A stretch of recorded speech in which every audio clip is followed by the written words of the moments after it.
মোৰ কাৰণে এইটো এটা হিষ্ট্ৰী যে শিৱসাগৰৰ বানপানীৰ সময়ত অসমৰ মুখ্যমন্ত্ৰীয়ে কঁকাললৈকে পানী পৰা অৱস্থাত খোজকাঢ়ি গুচি গৈছে। তেখেত বহুত শক্তিশালী মানুহ দেই, এনেকুৱা এক্সপাৰ্ট মানে এনেকুৱা পানীত জঁপিয়াই যাব পৰা মুখ্যমন্ত্ৰী মই দেখাই নাই আগতে কেতিয়াও।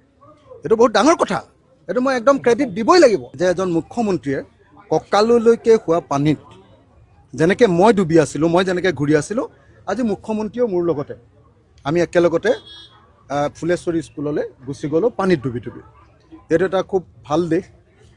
অন্ততঃ মই ভাগ্যৱান বিধায়ক বুলি মই ভাবোঁ যে অন্ততঃ মুখ্যমন্ত্ৰী আৰু মন্ত্ৰীসকলক মই প্ৰকৃত যিটো সমস্যা, সেই সমস্যাত একেবাৰে ডুবি থকা অঞ্চলত ৰেড কাৰ্পেট পাৰি নহয় বা JCPৰে বোকা আঁতৰাই নহয়, যি সমস্যাটো যেনেকৈ আছে মই তেনেকৈ দেখুৱাবলৈ সক্ষম হ'লোঁ। গতিকে অসমৰ মুখ্যমন্ত্ৰীক মই ধন্যবাদ জনাইছোঁ যে তেখেতে আমাৰ ফুলেশ্বৰী স্কুললৈ একদম কঁকালৰ সমান পানীত তেওঁ গুচি